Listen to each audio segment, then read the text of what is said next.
Sony finally revealed the PlayStation 5 Pro. It's discless and it costs $700 or 800 euros. There are other problems with it, but most of them are related to the price. According to Mark Cerny, it has more compute units, faster RAM, up to 45% faster rendering, so in most games probably not even close to that. Advanced ray tracing and PlayStation Spectral Super Resolution, which is an AI-driven upscaling technology similar to NVIDIA DLSS or Intel XeSS. He talked about the fidelity versus performance mode, how 75% of people choose the performance mode.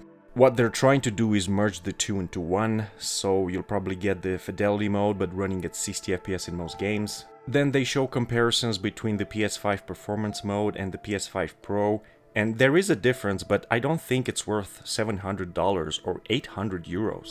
First, they show comparison in The Last of Us Part 2, and the PS5 Pro is a little sharper, but the biggest difference is that the watchtower has transparent windows. I think that might have happened because the player seems to be closer to the tower in the PlayStation 5 Pro screenshot. The vegetation looks better, but if you play games from your couch, you will barely see that. Next, they show the Ratchet and Clank parade scene, and the portion of the screen that's being shown is a place that nobody's gonna look at. It's such a random and tiny place, and they zoom it so much, but you can barely see any difference. There's just no way you're gonna see the improvements without zooming in, even if you get closer to your TV. Mark Cerny says the distant details are much clearer, but honestly, without the huge magnifier, I just don't see it. The final comparison is Spider-Man 2, and the trees and distant cars actually look sharper, but I don't know how much that's gonna matter if you actually play the game and don't stop to analyze everything around you. All of these examples are not really doing the PS5 Pro any favors. If you have to magnify a small portion of the screen just to see the tiniest differences, then you are not making a very good case for your console. So overall, some remarkable improvement to the games. Bruh. There are games that will get improvements in graphics over the fidelity mode because of the raw increase in GPU power. Horizon Forbidden West will get better lighting and visual effects as well as hair and skin and cinematics. Gran Turismo will add ray-traced reflections between cars, which will make it look almost as good as the Forza games. Hogwarts Legacy will get a boost in ray tracing for reflections and shadows. It's still not a huge difference. For example, the PS4 Pro had a 4K mode and a performance mode over the base PS4. Also, it launched at $399 and they dropped the price for the PS4 to $299. There are problems with the visual aspect of the console. It looks too much like the slim version. It does have a bunch of extra lines across the surface. I think it's bigger too. They wanted to make the side panels compatible with the PS5 Slim, and I get that, but they could have changed the color just a little bit to make it look more different. Honestly, both look like Apple devices. Most console gamers just want to push a play button, so they're not that interested in the technical aspects, but because these consoles look so similar, I could see people buying the wrong device by mistake. Sometimes even stores might send the wrong console. I know people who got the digital version of the PS5 instead of the disc version, so I think it's possible. Also, if you don't play video games but want to buy a console for a family member or a friend, you could definitely make a mistake and buy the wrong one. My next problem with the PS5 Pro is that it doesn't have a disc drive. That's right, at $700, this thing has no support for physical media. I know that physical media sales are declining, but if your console doesn't have a disc drive, most console players will just buy digital games, which will drive down the physical media sales even further. If you have a PS5 Slim with a disc drive, you can attach that drive to the PS5 Pro. But what if you have an original PS5 disc edition? Are you gonna rip the drive from the console and glue it to the Pro version? You can buy the drive separately, but that's extra money you have to spend in addition to an already expensive console.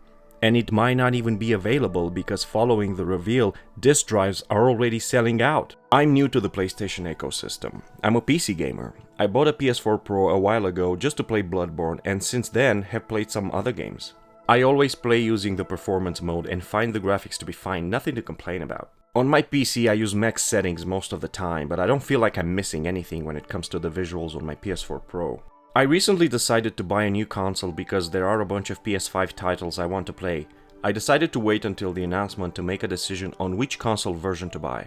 I prefer physical media, so in anticipation for this console, I bought physical copies for Stellar Blade, Demon's Souls, Rise of the Ronin, and Astrobot. I live in the EU, so to me the PS5 Pro is gonna cost at least €800. That's around $890.